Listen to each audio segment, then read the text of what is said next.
Oi, pessoal, muito boa tarde. Com o aparecimento de casos de gripe em aves, Santos reforça a orientação e os cuidados que a população tem que manter com esse tipo de ocorrência. O Valentim Cardoso conversou agora há pouco com o secretário de Meio Ambiente aqui da cidade, Marcos Libório. Em menos de uma semana, 2 aves da espécie 30 réis foram encontradas caídas nas ruas de Santos. A Secretaria de Meio Ambiente da cidade tomou todos os cuidados necessários devido à possibilidade da gripe aviária.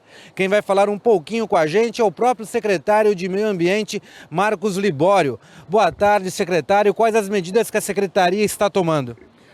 Olha, Valentim, realmente é uma preocupação. Nós temos um cuidado na prevenção de contágio, de todas essas aves, dessas ocorrências. Foram 2 casos confirmados e o que a gente pede à população justamente é que não manuseie, não se aproxime. Se identificar uma ave com um comportamento estranho, tipo convulsionando ou desacordada, que avise a Guarda Municipal, a Polícia Ambiental, o GREMAR, que nós resgataremos. O que a gente fez foi justamente provocar as medidas e protocolos. Os parques municipais não estão recebendo neste momento aves resgatadas dos munícipes, apenas na Polícia Ambiental, após a testagem, para que a gente possa ter isolamento dessas aves e cuidado para restringir o contágio. Há um telefone para contato da própria secretaria ou desses órgãos, secretário? Sim, pode utilizar o telefone 153 da Guarda Municipal e aí é acionada toda a rede, a Polícia Ambiental e o GREMAR para resgate. A gente está mantendo estes animais isolados, acompanhados por equipe veterinária, para que a gente possa ter a observação e, se possível, a soltura. Aqueles casos que ainda tem dúvida, que a população observa, a gente só pede e reforça, não manipule, não manuseie os animais. Ligue para a Guarda Municipal para que a gente possa tomar as providências. Ok, secretário, muito obrigado pelas suas informações. De Santos, Valentim Cardoso. Perfeito, esse foi Valentim Cardoso diretamente da Ponta da Praia. Hoje, quarta-feira, 9 de agosto de 2023, a edição 54 do Jornal Litoral está apenas começando.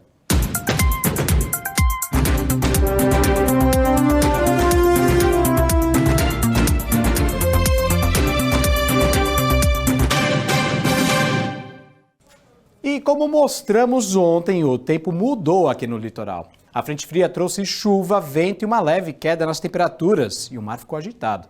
Esse é um dos destaques do Viver em Santos e região. Olha essas imagens da orla de Santos, pessoal. De acordo com a Defesa Civil e a Marinha, há a possibilidade de ressaca no mar até a próxima quinta-feira, provocando ondas de até 3 metros. A Defesa Civil recomenda que as pessoas evitem a prática de esportes no mar. Inclusive, desde as 10 para as 7 da manhã, o canal do Porto de Santos estava fechado para o tráfego de navios. A partir de sexta-feira, a expectativa é de que o calor venha forte, hein, pessoal? Com os termômetros podendo alcançar até 36 graus, então virada no tempo. E sexta-feira o tempo muda novamente, calor, sai o frio, entra o calor. E ontem o muro de 3 casas caiu, caiu lá no Morro do Sabuó, em Santos, aqui em Santos. A Defesa Civil foi encaminhada até o local e interditou o acesso de uma escadaria mais conhecida como Escadaria da Santinha. Mesmo danificadas, as casas não foram condenadas pela Defesa Civil, também não houve vítimas e as famílias permaneceram no local. Tá, então, imagens para você. A Prefeitura mandou uma nota para a página do Viver em Santos e disse que a empresa que estava responsável pelas obras de drenagem e pavimentação e reurbanização, por acidente acabou atingindo uma tubulação da Sabesp, o que ocasionou vazamento de água e esgoto e aí acabou provocando a queda deste muro. Após a vistoria do pessoal da Defesa Civil, houve interdição de alguns cômodos de algumas casas, mas os moradores escolheram permanecer no local. A Sabesp conteve o vazamento e a empresa responsável pelas obras vai providenciar um acesso ao local e a recuperação desses cômodos danificados. 12h50, e a Prefeitura da cidade de São Vicente declarou situação de emergência financeira e vai limitar movimentações até o final de 2023. Está aí então para você na tela do Viver em Santos. Serão reduções de até 50% de servidores e agentes políticos em viagens a serviço da administração pública. 40% na quantitativo de horas extras pagas a todos os servidores públicos da cidade, com exceção somente da Secretaria de Saúde. Já eventos que dependem do suporte financeiro da Prefeitura de São Vicente serão suspensos. Conforme a publicação, deve ser resguardada a manutenção de serviços básicos no município de São Vicente. Destaque, então, do Viver em Santos. Quer ficar bem informado, quer saber os flagrantes do nosso litoral, de todas as cidades? Acesse o Viver em Santos nas redes sociais, facebook.com/Viver em Santos e região, também no Instagram, @Viver em Santos. 12h50. E um levantamento apresentou resultados alarmantes no nosso país. Mais de 30 mil crianças e adolescentes estão em serviços de acolhimento no país. A maioria são negros e meninos. A organização Aldeias Infantis SOS fez o levantamento com mais de 350 crianças e adolescentes que estão fora do convívio familiar. Eles foram ouvidos entre novembro do ano passado e março deste ano em todo o país. Das mais de 32 mil crianças e adolescentes em serviço de acolhimento, mais de 80% estão nas regiões Sul e Sudeste. Quase a metade tem entre 12 e 17 anos. 27% tem entre 6 e 11 anos, 25% de 0 a 5 anos e 5% com 18 anos ou mais. Quase 40% ficaram em serviço de acolhimento por mais de 1 ano e meio e 60% passaram por mais de um local. Meninos e negros são maioria. 15% disseram que têm baixo rendimento escolar. Tristeza e irritação estão entre os sintomas emocionais relatados pelas crianças e jovens.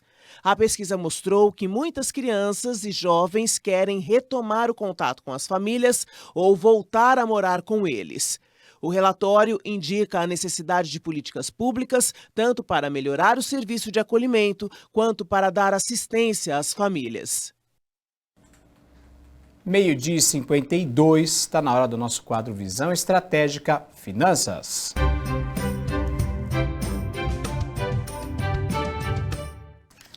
E para falar sobre finanças, estou aqui com a Juliana Lima. Tudo bem, Gil? Tudo bom, Thiago? Maravilha, boa tarde. Gil. Boa tarde para você. Hoje nós teremos 2 temas muito interessantes que estão em pauta, estão em altas. Tesouro Educa Mais, que a gente deu uma pincelada na semana passada, e também vamos falar sobre o Drex Real Digital do país. Boa tarde mais uma vez. Boa tarde, Thiago. Boa tarde a todos. Nós vamos interromper toda essa sequência que a gente tem feito educacional, porque agosto chegou cheio de novidade. Com certeza. Então a gente realmente não pode deixar você aí de casa sem ter acesso a essas informações. Então a gente vai trazer hoje um pouquinho, uma pincelada, trouxe um monte de cola, porque também é novo para mim. Mas a gente vai tentar dividir com vocês aí todas essas novidades. Perfeito. Então na tela para vocês, Davidson Carlos, primeira informação do Tesouro Educa Mais. Isso. O que acontece com o Tesouro Educa Mais, que a gente acabou pincelando um pouquinho lá no final da nossa última apresentação, né? Antes de a gente começar, eu vou trazer um dado, Thiago. Uma pesquisa realizada pelo Datafolha mostra que 65% dos estudantes do ensino médio pretendem realizar uma faculdade quando acabar esse ensino médio. Porém, o IBGE traz pra gente que apenas 1/4 desses jovens entre 18 e 24 anos estão cursando um curso superior. Ou seja, 65% querem, porém 25% fazem. Como é que a gente pode tentar mudar essa situação? O Tesouro Nacional, em parceria com a B3, lançou o Tesouro Educa Mais. Qual que é a finalidade desse tesouro? Exatamente financiar os estudos. Se você tem a intenção de guardar ou poupar ou pensar no planejamento do seu filho, e aí vamos ver se o Thiago está de bom aluno. Vamos lá. Você lembra que a gente recebeu uma pergunta que falou assim, criança pode abrir conta? Lembro dessa pergunta. E eu falei aqui uma sequência de 4 regrinhas do porquê sim. Por quê? Nasceu, CPF, abriu a conta e avisa a família. Sim, é verdade. Porque, basicamente, esse título serve exatamente para isso, para que a gente, ao longo do tempo, vá construindo uma caixinha que futuramente vai ser utilizada como um complemento. Então, para trazer mais alguns dados, esse título ele vai poder ter aplicação de 3 anos até 18 anos, depende do seu planejamento, depende da idade do seu filho. depende da idade exatamente que você vai começar a planejar essa aposentadoria. E aí você vai mensalmente contribuindo, pagando, investindo. Tem um valor mínimo? R$30. R$30 o valor mínimo. É um valor super acessível, né? Para que você planeje, e a gente vai mostrar aqui, inclusive, uma simulação. Certo. Mas com R$30, que seria o exemplo mínimo, a gente vai colocando isso mensalmente e findado. Chegou nos 18 anos, esse valor ele vai ser recebido pelo jovem, né? Já não é mais adolescente, Sim. pelo jovem, pelo período de 5 anos, que é o período convencional aí de uma faculdade. Geralmente sai do ensino médio nessa idade. E basicamente, Thiago, assim, esse valor ele não precisa necessariamente ser destinado para a faculdade. Porque vamos supor, se o jovem passa numa faculdade pública, porém é uma faculdade que é distante, a gente vai precisar auxiliar esse jovem com a moradia. Ele não precisa necessariamente, é um complemento. É você realmente fazer o planejamento financeiro, que a gente já conversou, né, diversas vezes. Acho que você aí de casa que não participou aí dos nossos outros encontros, a importância, a gente vai mostrar para você a importância de realmente se planejar. Lembra que o planejamento tem que ser desde ontem? Sim. Então, se você se planejar, a gente vai mostrar aqui como seriam, que o próprio Tesouro fez aqui uma estimativa de que se você juntar R$81 por mês, desde quando a criança nasceu, então durante 18 anos, você vai ter uma rentabilidade média todos os meses de R$500 pelo período de 5 anos. Nossa, interessante. Bom lucro. Dá uma referência. Por quê, Thiago? Todos esses ativos do Tesouro Nacional, eles são reajustados pela inflação. Lembra que a gente já falou pela inflação? Sim. Então, é literalmente uma sequência do que a gente vem conversando e a importância do porquê a gente está falando de tudo isso. Então, como esses títulos têm essa correção, dá para a gente fazer a previsibilidade. Então, se eu coloco R$81 por mês, eu garanto que o meu filho vai ter um complemento após os 18 anos de R$500 por 5 anos, todos os meses. É um investimento bem seguro, então não tem risco. Na verdade, assim, Thiago, nada é zero risco, né? Hoje a gente tem todos os investimentos Quais atrás seriam de os riscos, por exemplo? Basicamente, aqui, o nosso risco é o risco soberano, porque quando a gente fala de Tesouro Direto, a gente fala de dívida Brasil. Sim. Né? Então, se a gente for colocar aqui numa escala de conservador para agressivo, a gente pode totalmente, com total tranquilidade, considerar ele uma aplicação conservadora. Certo. Porque ele está somente atrelado a quê? À inflação, que é o poder de compra da moeda. Porque eu tenho que garantir que esses R$500 aqui comprem as mesmas coisas que R$500 daqui a 18 anos. Isso também é interessante. Por isso que é importante a correção. E, Thiago, olha como faz diferença se, por exemplo, o nosso filho lá, o nosso jovem, tiver 7 anos. Certo. Eu vou ter que dobrar o valor praticamente para eu alcançar o mesmo objetivo.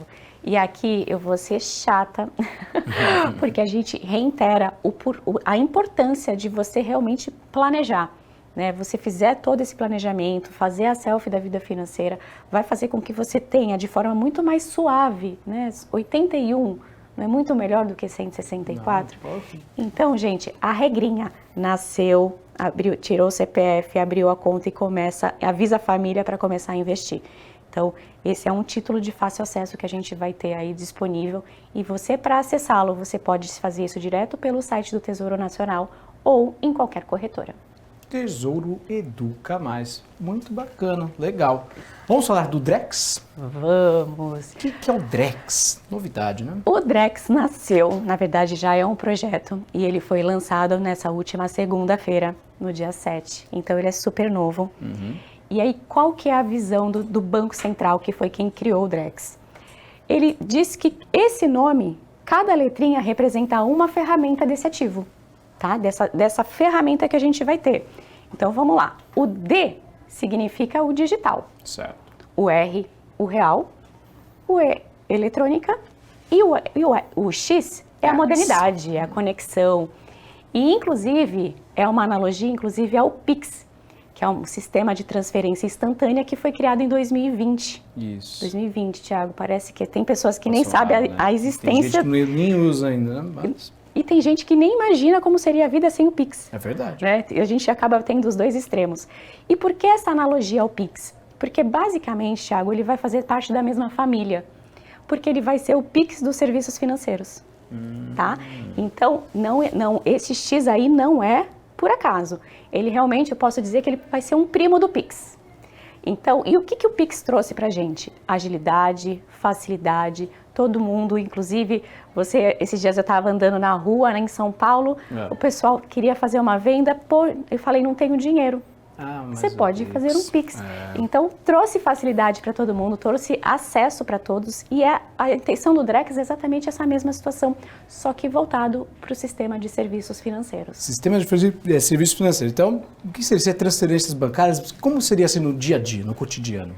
Tiago, basicamente o Drex ele vai ser implantado no finalzinho de 2024 ou início de 2025. Certo. Porém, até lá, ele vai ser já sendo testado. Quem vai testar? O próprio Tesouro Nacional, tá? Certo. E as grandes instituições. Então, nesse período, aí é de um ano e pouquinho, ele já vai estar sendo testado por grandes instituições e as movimentações vão ser em bloco, né? Então, quando faz uma transferência de um banco para o outro, quando eles fazem um fechamento, eles vão conseguir fazer isso através do Drex. Agora, eu posso afirmar que ela é uma espécie de criptomoeda ou não? Boa pergunta, Tiago. E por que essa analogia ela vai ser muito crescente e por que é importante a gente conversar sobre? Porque, assim, moeda digital, o Drex vai ser guardado no mesmo lugar que uma moeda digital, certo, que são as famosas blockchains. Eu detesto falar termos, né, que são em inglês, inclusive, mas o que são as blockchains? Que provavelmente você aí de casa já ouviu, principalmente os jovens, inclusive eu tenho certeza absoluta. E eu tentei fazer uma analogia de forma simples. O que são os blockchains? Vamos imaginar aqui alguns blocos. Certo. Tá? Tenho aqui alguns blocos. E esse bloco é a sua vida financeira, tá? Quando você acessa o aplicativo da sua vida financeira, que são essa blockchains, vão criando elos que vão formando uma corrente, tá? Que vão unindo uma corrente na outra e vão colocando isso em cima do bloco. Por que a gente diz que o blockchain é seguro? Porque a cada fechamento de elo e abertura de novo, a senha ela vai ser criptografada. Então, o acesso para ser fraudada as contas que estão na blockchain é quase inviável, porque a todo momento eu tenho uma reconfirmação da senha, tá? Então, isso é blockchain e é exatamente nesse mesmo ambiente que o Drex vai ficar guardadinho. Então, a gente pode dizer que sim, que hoje o Drex vai ser realmente muito seguro e que ele não vai ser considerado o Bitcoin ou o Ethereum, por quê? As moedas digitais, elas não podem ser lançadas pelo Banco Central, porque elas não têm regulamentação.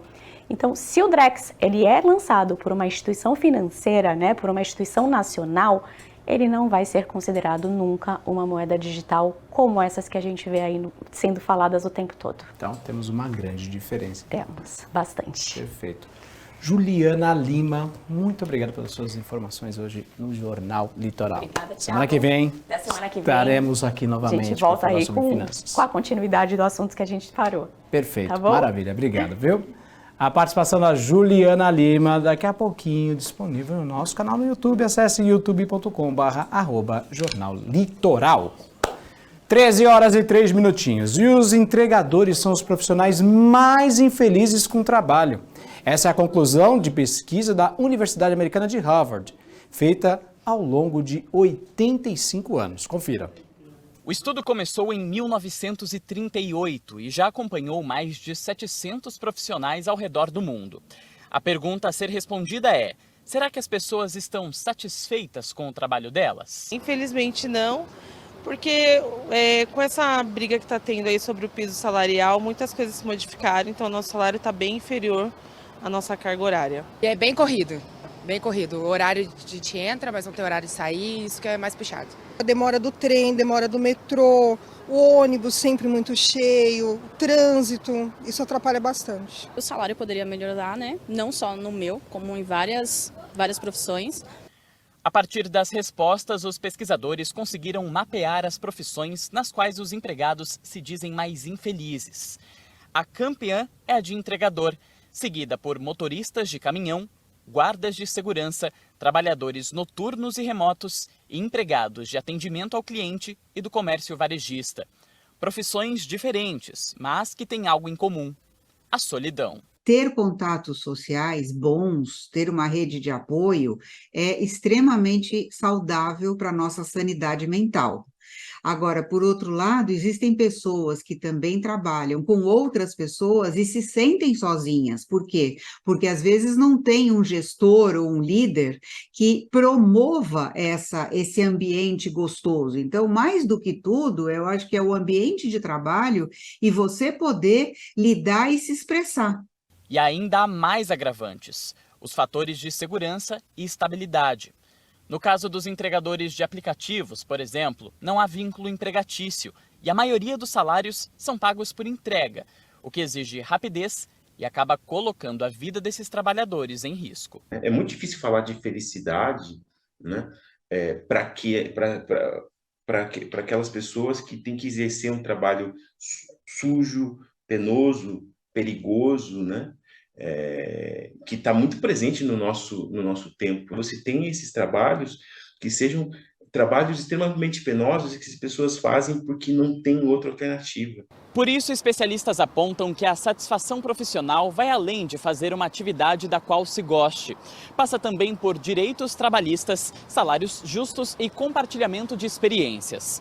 Fatores que têm mudado a forma como a humanidade encara o trabalho, especialmente depois da crise sanitária provocada pela Covid-19. Eu acho que a gente saiu daquela coisa de que o trabalho é tudo na nossa vida e que a gente tem que trabalhar e a vida é só trabalhar. As pessoas estão olhando que não, a vida mental é muito mais do que só trabalhar. Então eu vou tentar trabalhar, óbvio, não existe um mundo perfeito, mas eu vou tentar trabalhar com alguma coisa que me faça menos mal ou que me faça bem para que dê sentido à minha vida. Então eu acho que muitas pessoas estão tentando fazer isso. É o dilema do trabalho. 1h07, eu tenho um recado importante para você.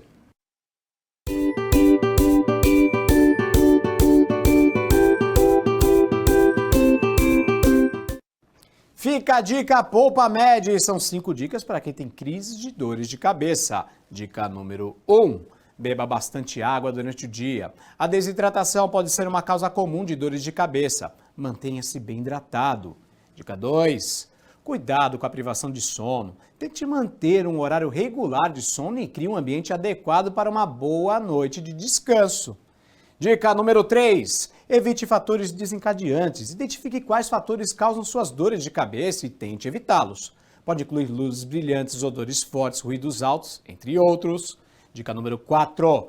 Cuidado com o excesso de tempo no celular. Um tempo de exposição às telas superior a 4 horas por dia é um fator de risco de dor de cabeça. Por fim, dica 5. Observe sua postura corporal. A má postura leva a tensões musculares e dores de cabeça, especialmente se você passa muito tempo em frente a um computador ou dirigindo. Importante, hein, pessoal? Se suas dores de cabeça são frequentes, graves ou começaram a ocorrer recentemente, é importante consultar um médico para avaliação e diagnóstico adequados. A Poupa Med conta com farmacêuticos de plantão durante o horário comercial. Conte com ajuda especializada para medicamentos, medição de pressão arterial e teste de glicemia. E para outros serviços, aponte a câmera do celular para esse QR Code aqui na sua tela e seja atendido diretamente no WhatsApp. Acesse redepoupamed.com.br, faça sua compra e aplique o cupom POUPA10 na hora do pagamento. São R$10 de descontos nas compras a partir de R$100 por cliente. Rede Poupa Med. Muito bem, recado dado, 13h09. Veja a seguir as informações do portal Costa Norte e uma entrevista com Liciane Belo, diretora em saúde e vice-presidente interina do Instituto Neomama. Até já.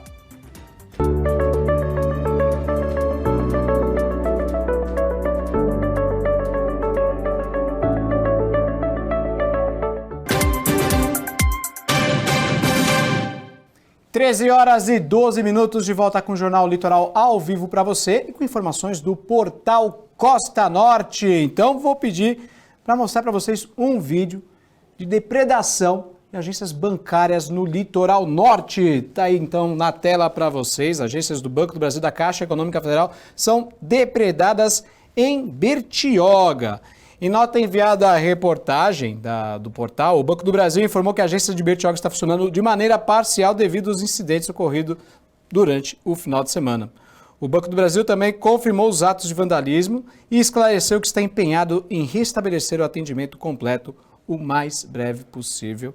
A Caixa Econômica Federal não mandou nota para a redação do portal Costa Norte. Olha só que cena, pessoal. O pessoal quebrou a tela de vidro aí do caixa eletrônico, do autoatendimento do Banco do Brasil e da Caixa Econômica Federal aqui em Bertioga. Falei Litoral Norte. Bertioga faz quase que divisa com o Litoral Norte de São Paulo, mas faz parte da Baixada Santista, então está no Litoral Sul aqui de São Paulo.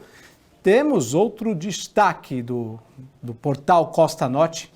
Ventos fortes, a chegada de uma frente fria assustou muita gente. Temos imagem então aí, essa ventania foi muito sentida na região, sim, do litoral norte de São Paulo, lá em São Sebastião, segundo o Departamento Hidroviário, responsável pela travessia de balsa entre Ilhabela e São Sebastião. A balsa acabou sendo paralisada porque ela pode operar apenas com ventos de até 46 km por hora, então a travessia ficou interrompida por causa dessa ventania e a Defesa Civil de São Sebastião ainda não informou se houve outras ocorrências no município por causa desta ventania causada por causa da chegada de uma frente fria que trouxe chuva aqui para o litoral de São Paulo na terça. Hoje o tempo ainda está parcialmente nublado, mas o pessoal do litoral norte acabou sofrendo com consequências maiores. Para a gente fechar o portal Costa Norte de hoje, as manchetes, Dia dos Pais, chegando, domingão, Dia dos Pais, na tela aqui para você. Então, o último destaque de hoje, Dia dos Pais, lojistas da Baixada Santista esperam um aumento de 3% nas vendas. A maioria dos consumidores pretende gastar até R$ 150 no presente do papai. Então, roupas e calçados são os mimos mais cotados para filharados, filhos, a esposa, enfim, quer dar para os papais neste domingão de Dia dos Pais. Destaque também no portal Costa Norte. Quer ficar bem informado, quer saber das notícias do litoral? Então acesse portal Costa Norte, costanorte.com.br. 13 horas e 15 minutinhos, vou pedir licença aqui para o pessoal, deixar aqui no tablet. É hora de saber como estão as estradas nesta tarde de quarta-feira. Então, vou retornar ao telão para saber como está o sistema Anchieta Imigrantes. Operação em vigor nesta quarta-feira, dia 9/8, é a 5x5. Isso significa que todas as pistas da Anchieta Imigrantes, pista norte, pista sul, estão abertas, estão liberadas para o tráfego de veículos. Vamos trocar de tela, vamos saber como estão as travessias de balsas. A gente falou lá da travessia de Ilhabela e São Sebastião que ficou interrompida. Vamos falar então da travessia aqui entre Santos e Guarujá. Bastante fila, mas segundo o Departamento Hidroviário, agora à tarde, agora há pouco, 15 minutos de espera em ambos os municípios, né? 15 minutinhos de espera em ambos os municípios. Maré está bem agitada, a frente fria trouxe uma certa ressaca aqui para o nosso litoral. Então, travessia de balsas, apesar de todo esse tormento, segue normalmente, segundo o Departamento Hidroviário, aqui na Baixada Santista. Ainda falando de Baixada Santista, vamos saber da travessia entre Guarujá e Bertioga. 20 minutinhos de espera em ambos os municípios. Eu acabei esquecendo de falar quantas balsas estão operando na travessia entre Santos e Guarujá. São 6. Já na travessia entre Bertioga e Guarujá, 2, então, 20 minutinhos de espera aí na região do Canal de Bertioga. Agora sim, indo para o litoral norte de São Paulo, travessia entre Ilhabela e São Sebastião. Parece que agora a ventania também deu uma trégua por lá. São 30 minutinhos de espera em ambos os lados. Temos 4 balsas em operação nesta tarde de quarta-feira. As informações das travessias de balsas estão no site do Departamento Hidroviário de São Paulo, que é o www.dh.sp.gov.br. E as informações do Sistema Anchieta Imigrantes estão nas redes sociais da Ecovias. 1h17 e tem obras no Canal 1 aqui em Santos. O Valentim Cardoso está ali na região do Marapé, perto da Vila Belmiro. Traz informações para a gente agora. Oi, Valentim, boa tarde. Começou hoje, Tiago, as obras de modernização aqui da Avenida Pinheiro Machado, o Canal 1. Boa tarde para você, boa tarde a todos que acompanham o Jornal Litoral. Essa extensa avenida daqui de Santos, a Avenida Pinheiro Machado, conhecida por todos nós como Canal 1, passa por melhorias a partir da data de hoje. Essas melhorias ocorrem em 2 trechos, Tiago. Um deles é lá próximo à Orla da Praia, entre as avenidas Presidente Wilson e também a rua Floriano Peixoto. Já o outro trecho, Tiago, que também passa por modernização, por melhorias, é este onde eu e o cinegrafista Alexandre Rodrigues nos encontramos nesse momento, próximo ao Curvão, entre os bairros do Marapé e também da Vila Belmiro. As melhorias que estão sendo executadas nesses dois trechos, Tiago, são para melhorias das calçadas, também das ciclovias e também obras de drenagem, Tiago. Esperamos que com essas melhorias, todos esses dois pontos aqui da Avenida Pinheiro Machado fiquem melhores, tanto para o trânsito de veículos, como também para os pedestres. É com você, Tiago. Obrigado, Valentim Cardoso, conversando conosco diretamente do bairro do Marapé, barra Vila Belmiro. Ali é um entroncamento entre os dois bairros, né? Então, primeira fase dessas obras ali na Avenida Pinheiro Machado, também conhecido como Canal 1. 1h18, está na hora da nossa entrevista do dia aqui no Jornal Litoral. Vamos falar sobre a saúde com Liciane Belo, diretora em saúde e vice-presidente interina do Instituto Neomama. Tudo bem, Liciane? Seja bem-vindo, um prazer recebê-la aqui no Jornal Litoral. Tudo bem com você? Tudo jóia, boa tarde a todos. É um prazer estar aqui, obrigada. Muito bem, vamos falar sobre o trabalho do Instituto Neomama. Conta pra gente um pouquinho, para o telespectador que está em casa. O Instituto ele já estabelece seus 20 anos de trabalho, né, pela nossa motivadora e o grande legado que deixou Gilze Francisco, né? Então hoje pelas mãos do nosso presidente José Luiz, nós estamos acolhendo os pacientes com câncer, né? Primeiramente eram somente as mulheres com câncer de mama, hoje a gente já estendeu esses atendimentos a toda a população para amenizar, né, as circunstâncias que acontecem durante o tratamento com câncer, né? Então para amenizar os contextos de toxicidade, principalmente frente à quimioterapia e à radioterapia. Bom, além desses serviços básicos, nós temos também outros tipos de terapia que vocês oferecem lá. Quais são?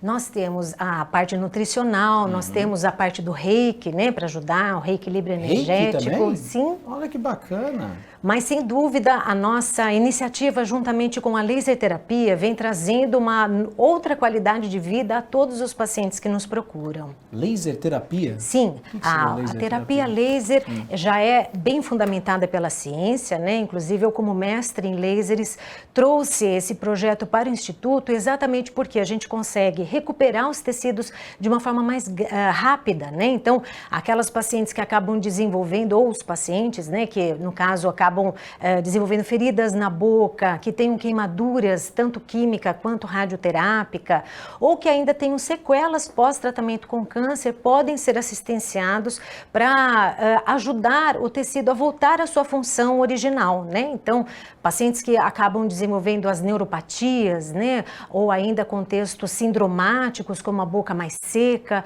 o laser pode contribuir na melhora de todos esses quadros. Existe, vamos dizer assim, uma pessoa que não possa fazer isso ou é para todos? É para todos. Para todos, tá. Quem pode ser atendido? Como é que funciona o atendimento de vocês? O atendimento ele é dependente da chegada do paciente com uma carta de indicação, né, ou que ele venha através do serviço público, né, para que a gente possa iniciar o tratamento, já que não é uma única sessão. Esse paciente ele vai receber assistência ao longo do seu tratamento com câncer, né, ou se ele desenvolver as sequelas, nós também estaremos disponibilizando esses atendimentos para até a melhora do quadro clínico do paciente. Você falou do serviço público, mas existe algum custo para esse tipo de atendimento? Não, ou não? O tratamento ele é gratuito. Ah, tá. E se alguma pessoa, empresa quiser ajudar o Instituto, existe essa possibilidade? Sim, nós agradecemos a ajuda que sempre será bem-vinda, porque nós não trabalhamos com a máquina pública, nós dependemos dessas estratégias das empresas, né, do privado em si, as pessoas que queiram nos ajudar através de doações ou da dedicação ao voluntariado no nosso instituto. Também tem trabalho de voluntariado. Sim, lá nós damos toda a formação para que o profissional da área da saúde tenha o conhecimento de como atuar com essa terapia, né? Então nós fornecemos essa formação técnica para aqueles que possam se dedicar ao voluntariado. Liciane está na área há quanto tempo? Há 25 anos. 25 anos? Sim. E por que entrou nessa área? A parte do laser, ela traz uma série de benefícios, né? Hoje nós podemos atuar exatamente no fechamento de feridas de uma forma mais rápida, no atendimento de pacientes diabéticos, contribuindo para a melhora do contexto de oxigenação tecidual e até mesmo para as pacientes que acabam desenvolvendo contextos ginecológicos após o tratamento do câncer, como secura vaginal, entre outras circunstâncias, todas essas pessoas podem se beneficiar. Perfeito. Vocês estão, então, tem uma página na rede social, né? Sim, para aqueles que quiseram nos Instituto conhecer. Neomama, é isso? Sim, e também estamos ali na Júlio Conceição, na 296, que é o prédio da Multimagem. Se alguém quiser se dirigir até o 7º andar, a sala é a 713, e o nosso WhatsApp corporativo é o 3223-5588. Repita esse número. 3223-5588. Perfeito, Liciane Belo, muito obrigado, parabéns pelo trabalho, Obrigada. Muito legal. Pessoal, então, que tiver interesse, o endereço está aí, ela passou, inclusive o telefone, Instituto Neomama nas redes sociais, no @Instituto Neomama lá no Instagram, você vai conhecer um pouco do trabalho também deles. E é isso, muito obrigado pela sua participação aqui no Jornal Litoral, tá certo? Obrigado a você. A participação da Liciene daqui a pouquinho no nosso canal no YouTube, pessoal. Confira lá. Acesse youtube.com/@Jornal Litoral e reveja a entrevista, tá certo? 1h24. E a ONG Gerando Falcões promove curso para moradores de São Sebastião. Veja na matéria de Matheus Alves. A ONG Gerando Falcões oferece cursos para moradores do litoral norte de São Paulo, com o objetivo de capacitá-los na atuação preventiva e redução de danos em eventos naturais, como o que aconteceu no início deste ano e deixou milhares de pessoas desabrigadas e dezenas de mortos. A ação, chamada de Agente Capaz, tem parceria com a Rumos, Associação de Ajuda Humanitária Sem Fins Lucrativos, e segue até esta quinta-feira. Todos os participantes moram ou moravam em casas próximas a locais atingidos pelas fortes chuvas de fevereiro. Eles serão capacitados para prestar auxílio em ações preventivas e socorro inicial em caso de um novo evento natural extremo. Esse programa é um treinamento que visa oferecer aos moradores da região uma oportunidade de saber o que fazer em caso de chuvas e para poder evitar desastre. Nós fizemos esse treinamento primeiro aqui em Juqueí. Na sequência, a gente vai oferecer esse treinamento aos moradores da Vila Saí e Baleia Verde, e também depois nós teremos outros treinamentos para os moradores de Camburi, Boiçucanga, Maresias e demais regiões. Ao todo, serão treinados 720 moradores que depois poderão multiplicar esses conhecimentos adquiridos no treinamento para outras pessoas das suas comunidades.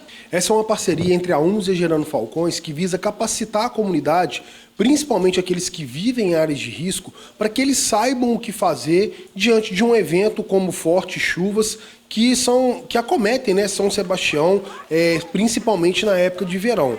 Então, a gente está fazendo uma fase de preparação dessas pessoas para que elas saibam o que fazer no momento extremo, no momento de desespero, para que elas consigam manter a calma e que elas saibam fazer ações simples, desde sair de um carro que esteja numa enchente ou até mesmo fazer a ressuscitação cardiopulmonar de uma pessoa próxima a ela que tenha sofrido uma parada cardíaca, até mesmo num desastre. Ao todo, serão 4 turmas de 30 pessoas, totalizando 120 participantes. O curso reúne disciplinas que vão desde a percepção de risco e prioridades a ações de fuga e técnicas de resgate. Este treinamento faz parte da terceira fase da campanha da Gerando Falcões e só foi possível por conta das doações recebidas durante a tragédia ocorrida na região.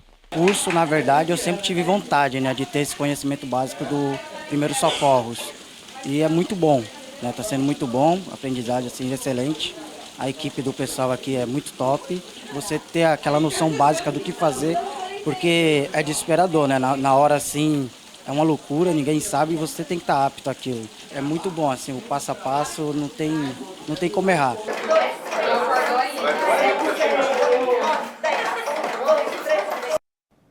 Tá aí então o trabalho do pessoal, hein?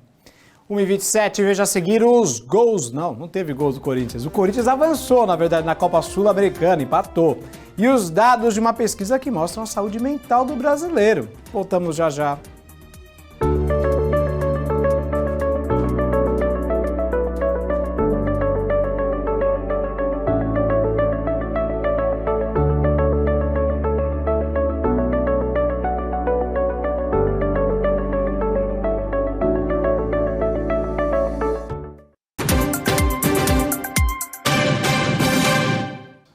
1h29 de volta com o Jornal Litoral. E uma pesquisa inédita revela dados da saúde mental da população brasileira. Entre os destaques do levantamento está o fato de que os jovens são os mais atingidos por problemas psicológicos. Saúde mental. Olha, é importante você conseguir alinhar estudo, trabalho, né? Sua vida social também. Então, saúde mental está ligada um pouco disso tudo. É saúde no seu geral. É um conjunto de coisas, né? Mapeamento inédito traçou esse panorama por meio de um questionário aplicado a mais de 2.200 pessoas de todo o país. Foram feitas perguntas sobre autoestima, disposição para superar desafios e habilidade de relacionamento. E de uma escala de 0 a 1.000, chegou-se a um índice médio de saúde mental do brasileiro de 635 pontos. Apresentaram pontuações abaixo do número mulheres e pessoas trans, homossexuais, pessoas com renda mais baixa e desempregadas. A gente está investigando aí esse tema de interesse para entender como que os brasileiros estão cuidando da saúde mental, que tipo de serviço está sendo acessado, e por quanto tempo, quanto se gasta, para a gente conseguir, de fato, ampliar a nossa visão, nosso panorama da saúde mental no Brasil hoje. A faixa etária é outro fator importante para entender os padrões de saúde mental. A pesquisa mostrou que os mais jovens são os que têm as piores pontuações no índice. No grupo dos 16 aos 24 anos, ela foi 100 pontos abaixo da média. Os jovens são uma população especialmente vulnerável, pensando que, além das questões neurológicas, de maturação neuronal, os fenômenos habituais do desenvolvimento, eles estão expostos a uma série de desafios psicológicos, né? Que muitas vezes a gente se esquece. Ansiedade e depressão são os transtornos mentais mais comuns da atualidade e têm como sintomas a preocupação excessiva e a perda de energia e do prazer pelas atividades cotidianas. O psiquiatra entende que escola e família precisam estar atentos a sinais que os jovens apresentem, já que é comum que haja resistência a diagnósticos e tratamentos. O desafio, aliás, se estende a todas as faixas etárias. Apenas 5% dos brasileiros fazem psicoterapia. Desfazer estigmas e melhorar a rede pública de atendimento, hoje composta prioritariamente pela rede de atenção psicossocial, estão entre as principais demandas. A gente deixar de entender que o lugar de tratar de transtornos e sofrimentos mentais é na internação e tentar outras possibilidades antes disso, que são principalmente ações de prevenção, que é trazer esse tema mais para perto da gente, não só no cotidiano, de enfrentar preconceitos e tabus, mas também de fortalecer os serviços que já existem para diminuir a distância, né, entre o sofrimento e o tratamento. Tá, então a matéria para você. 1h32, futebol! O Corinthians segue vivo na Copa Sul-Americana. Depois de vencer a partida de ida em São Paulo, o Corinthians disputou o segundo jogo na Argentina, podendo empatar. O New Old Boys pressionou, mas Cássio impediu os gols do time argentino. Final de partida, New Old Boys 0, Corinthians também 0. Com o resultado, o Timão avançou para a fase de quartas de finais da Copa Sul-Americana. Tá, então, os corintianos felizes e alegres. Hoje tem Palmeiras, hein? Palmeiras enfrenta o Atlético Mineiro em casa, segunda partida das oitavas da Taça Libertadores da América. Acabou, pessoal. 1h33, agradeço a companhia. Vem aí o telejornal Opinião. Grande abraço, até amanhã. Tchau.